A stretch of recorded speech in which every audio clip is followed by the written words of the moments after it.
अस्सलाम वालेकुम मेरे अजीज़ हमवतनों, मैं हूँ आपका मेज़बान आशिर अज़ीम ख़ान। फ़ाबी अय्ये आलाए रब्बी कुमात कज़िबान। मेरे नबी पाक सल्लल्लाहु अलैहि वसल्लम और उनकी आल पर लाखों करोड़ों दो सलाम। नाज़रीन, आजकल जो पाकिस्तानी सियासतदानों की, पाकिस्तान की अवाम की नज़र के अंदर जो सियासतदानों की, पाकिस्तान के सियासतदानों की औकात रह चुकी है, वो औकात सिर्फ़ और सिर्फ इतनी रह चुकी है कि लोग इनको चोर और मुनाफिक समझते हैं। किसी शख्स ने एक बड़ा खूबसूरत शेर लिखा था और शेर में लिखा था कि अगर हम मोहब्बत ना करते तो सियासतदान होते, क्योंकि मोहब्बत में आप झूठ, चोरी, डकैती नहीं कर सकते, आप किसी और के साथ अपनी मोहब्बत की पींगे नहीं डाल सकते। लेकिन सियासतदान हमारे ऐसे हैं कि एक इक़्तिदार में होने के बावजूद लोगों से झूठ बोलते हैं, मुनाफ़क़त करते हैं, लोगों का पैसा, टैक्स का पैसा चुराते हैं, लोगों को बेवकूफ़ बनाते हैं, लोगों से इस तरह के मजहबी चीज़ों को इस्तेमाल करके उनसे वोट लिया जाता है, उनको सुहाने ख्वाब दिखाकर उनसे वोट लिया जाता है। और जैसे ही ये लोग इक़्तिदार में आते हैं, वो अपने किए जाने वाले तमाम वादे उनको भूल जाते हैं।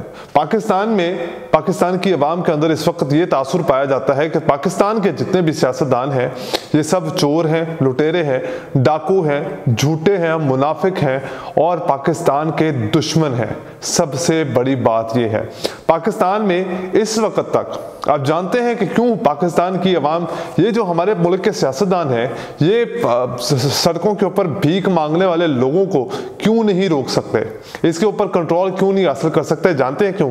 क्योंकि हमारे मुल्क के सियासतदान हमेशा से करप्ट और खुद भिखारी रहे हैं और इस वक्त भिखारियों की पाकिस्तान के ऊपर हुकूमत भी है। पाकिस्तान में भिखारी कैसे ख़त्म होंगे? क्योंकि पाकिस्तान की अवाम को भिखारी बनाने वाले लोग हमारे सियासतदान हैं और हमारे इदारे हैं। यहाँ पर बैठे लोग अपना ज़मीर बेचकर लोगों से पैसा बना रहे हैं और पाकिस्तान की अवाम को खिदमत देने की बजाय उन्हीं को लूटते हैं, उन्हीं से रिश्वत लेते हैं और अपने घर का खर्चा चलाते हैं। पाकिस्तान की अवाम के अंदर जानी सबसे बड़े सियासतदान जो है वो पाए जाते हैं। इसमें सियासतदानों का कसूर नहीं है, इसमें कसूर है पाकिस्तानी अवाम का।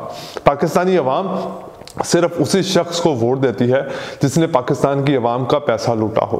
पाकिस्तानी अवाम सिर्फ उसी को वोट देती है जो पाकिस्तान की अवाम को बेवकूफ़ बनाना जानता हो, जो पाकिस्तानी अवाम के ऊपर मजहबी कार्ड इस्तेमाल करके वोट लेना जानता हो, जो पाकिस्तानी अवाम को उनके पैसा लूट कर बाहर अपनी प्रॉपर्टीज़ बना चुका हो। क्योंकि इसीलिए पाकिस्तान की अवाम सिर्फ और सिर्फ उनको वोट देती है। पाकिस्तान के लोग अभी तक उठ नहीं सके।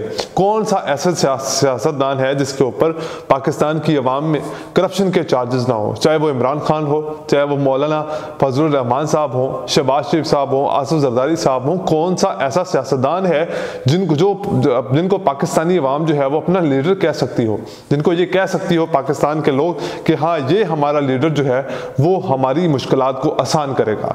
इस वक्त इस इम्पोर्टेड हुकूमत के ऊपर, मुसल्लत करदा लोगों के ऊपर और सहूलतकारों के ऊपर कोई भी शख्स, कोई भी मुल्क एतमाद करने को तैयार नहीं।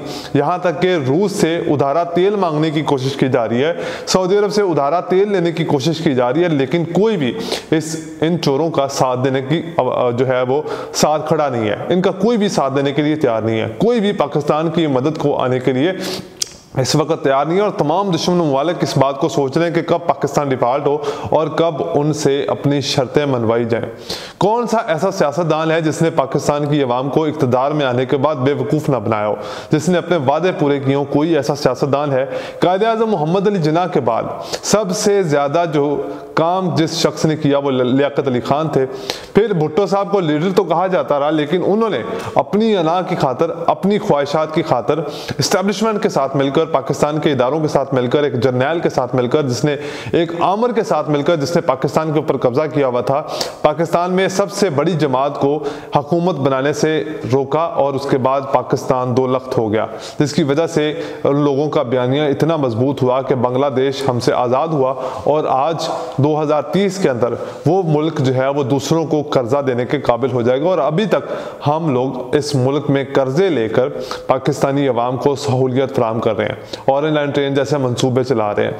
सबसे मेन चीज़ ये है कि पाकिस्तान के सियासतदान, इसमें एक कसूर उनका नहीं है। जिस तरह की अवाम है, जिस तरह के लोग हैं, जिस तरह की पाकिस्तान की अवाम पाकिस्तान से मोहब्बत करती है, वैसे ही पाकिस्तान के ऊपर हुक्मरान मुसल्लत हुए हैं। क्योंकि ये कहीं और से नहीं आए हुए, क्योंकि ये कहीं और से बाहर से इंपोर्ट करके इनको पाकिस्तान के ऊपर नहीं बिठाया गया। ये पाकिस्तान के अंदर से उठने वाले लोग हैं, ये जानते हैं कि पाकिस्तानी अवाम की इस वक्त ज़रूरत क्या है। सिर्फ़ और सिर्फ हमारी महंगाई को पीछे लगाकर, महंगाई के पीछे लगाकर हमें पाकिस्तान को पूरी दुनिया के सामने रुसवा किया जा रहा है। कोई एक सियासतदान किसी इस इम्पोर्टेड हुकूमत के ऊपर कोई एतमाद करने को तैयार नहीं, लेकिन जिस शख्स पे अब पूरी दुनिया एतमाद करती है वो इमरान खान है। लेकिन ये लोग हुकूमत छोड़ने के लिए तैयार नहीं हैं। इन लोगों ने आते ही एनआरओ लिया, लेकिन इसमें कसूर किसका है? कसूर आपका है, क्योंकि आप लोग इनकी बातों पर एतबार करते हैं, क्योंकि आप लोग इनको अपना लीडर मानते हैं और इनको अपने वालिदैन से भी ज़्यादा तरजीह देते हैं। इनकी बात आपके दिल पर ज़्यादा असर करती है, इसलिए ये जानते हैं कि पाकिस्तान की आवाम को बेवकूफ़ बनाना, किसी के साथ भी मजहबी कार्ड इस्तेमाल करके उसकी मकबूलियत को ख़त्म करना, ये एक आम सी बात है, इसमें कुछ मुश्किल नहीं होगा। पाकिस्तान के इदारे से लोग बहुत ज़्यादा मोहब्बत करते थे, बहुत ज़्यादा यहाँ तक के लोगों ने पाकिस्तान के लोगों के लिए, इदारों के लिए उठ कर झोलियाँ उठा कर दुआएं मांगी हैं। लेकिन पाकिस्तान के इदारे ने जब ये फैसला किया कि पाकिस्तान की आवाम जिस तरफ खड़ी है उसके मुखालिफ खड़े होना है, तो पाकिस्तान की जो इदारे हैं उनकी भी इज्जत कम होती चली गई। लेकिन ये पाकिस्तान के इदारे को समझने की ज़रूरत है। लेकिन पाकिस्तान का इदारा जो है वो सिर्फ इस बात पर बज़िद है कि उनको सिर्फ और सिर्फ जीतना है। उनको जो उन्होंने फैसला किया है पाकिस्तान के लिए सिर्फ वही बेहतर है। उनसे सवाल ना पूछा जाए, वरना नंगा करके उनको मारा जाएगा। पाकिस्तान के कवानीन को तोड़ा जाता है और सबसे ज़्यादा तोड़ने वाले हमारे आर्मी के जर्नैल हैं। यही वो शख्सियात हैं जिन्होंने सबसे ज़्यादा इस मुल्क के आइन को पामाल किया है। इक़्तिदार में आने के लिए इन्होंने मार्शल लॉ तक लगाए हैं और कानून की बालादस्ती को ख़त्म किया। यहाँ तक कि अमीरों को कानून सहूलत फराहम करता है, जबकि गरीबों को कानून इस मुल्क का रुसवा करता है, जलील करता है। कौन है इसका ज़िम्मेदार? यहाँ पर इस मुल्क का मीडिया जो है उसका किरदार तो ये था कि पाकिस्तान की आवाम तक वो बात पहुँचाए जिससे पाकिस्तान की आवाम की सोच बदले। यहाँ पर सोच किस तरह से बदली जा रही है कि कोई भी एक शख्स जो फाहश वीडियो बनाकर वायरल हो जाता है उसको अपने टीवी शोज़ के ऊपर बुलाकर इस तरह से प्रमोट किया जाता है जैसे वो दुनिया का वाहिद शख्स हो जिसने कोई नेकी का काम किया है, जबकि कोई नेक अच्छे काम करने वाले लोगों को यहाँ पर दिखाया नहीं जाता। यहाँ पर मीडिया उनको बुलाता ही नहीं है, बल्कि उनके ऊपर मजीद घटिया किस्म के सवालात उठाकर उनको मजीद नंगा करने की कोशिश करता है, जिसके डर की वजह से अच्छे अखलाक वाले लोग, अच्छे काम करने वाले लोग, अच्छे जो पाकिस्तान की आवाम के बारे में सोचने वाले लोग इस वक्त पाकिस्तान से गायब होते चले जा रहे हैं। यहाँ पर किसी अच्छे काम करने वाले लोगों को प्रमोट किया ही नहीं जाता। यहाँ पर पाकिस्तान के इदारे जो हैं वो एक पार्टी की साथ खड़े हो चुके हैं। पाकिस्तान की अवाम जो इनको टैक्स देकर अपनी इनकी तनख्वाहें भरती है, इनकी जेबें भरती है, लेकिन फिर भी ये पैसा चुराते हैं, फिर भी ये पाकिस्तान की अवाम को बेवकूफ़ बनाते हैं, तो फिर इस पाकिस्तान का कुछ भी नहीं हो सकता। इस पाकिस्तान के अंदर जो कुछ किया, इस पाकिस्तान में इस वक्त हमारे सियासतदानों की औकात ये है कि सबको मुनाफिक, झूठा, बदयानतदार और जो है करप्ट समझा जाता है। और यहाँ पर यह बात हकीकत भी है कि हमारे मुल्क का जो कानून है वो अमीरों को एनआरओ देकर बाहर सेटल करवा देता है, जबकि गरीबों को जेलों में सड़ने के लिए फेंक देता है, जिसके बाद पाकिस्तान की अवाम खुद से अपने मुल्क से मोहब्बत करने की बजाय अपने ही मुल्क से मुंतशिर होती चली जा रही है। अपने ही लोग अपने ही मुल्क को छोड़कर जाने पर मजबूर हैं, क्योंकि दूसरे मुल्कों के अंदर इंसाफ है, दूसरे मुल्कों के अंदर कानून की बालादस्ती है, दूसरे मुल्कों के अंदर उनका कमाया जाने वाला पैसा महफूज है। यहाँ पर हमारे जिन्होंने हमारे पाकिस्तान को महफूज करना है वही सबसे बड़े करप्ट इंसान के निकले। एक शख्स पाकिस्तान की सबसे बड़ी तैनाती जब वो जाने लगा पाकिस्तान से, जब उसकी दौरे इक़्तिदार ख़त्म हुआ तो उसके असासों में बेतहाशा इजाफा देखा गया, लेकिन कोई पूछने वाला नहीं है। एक हमारे इदारे एक पार्टी के साथ खड़े होकर, जबकि यहाँ तक कि हमारे इदारे के सरबराह उस पार्टी के बयानिए को मजबूत करने के लिए वो आकर प्रेस कॉन्फ्रेंसेस कर देते हैं, लेकिन उनसे जब सवाल पूछा जाए कि ये पैसा कहाँ से चुराया तो हमारे ऊपर गद्दारी के पर्चे करवा दिए जाते हैं। हमारे सियासतदानों से ये सवाल पूछ लिया जाए तो हमें गद्दारी के पर्चे करवा दिए जाते हैं। हम सुप्रीम कोर्ट के जजेस से ये सवाल पूछ लें तो सुप्रीम कोर्ट के जजेस से कहते हैं कि जनाब इसने तौहीन अदालत की है, इसलिए इसको गिरफ्तार कर लिया जाए। किसी मौलवी के ऊपर हम इस तरह का कोई सवाल उठाते हैं तो हमने दीन की तौहीन कर दी है। ये पाकिस्तान की आवाम की सोच है। हम जानते भी हैं कि हम पाकिस्तान को किस तरफ लेके जा रहे हैं, कहाँ खड़े हैं हमारा पाकिस्तान।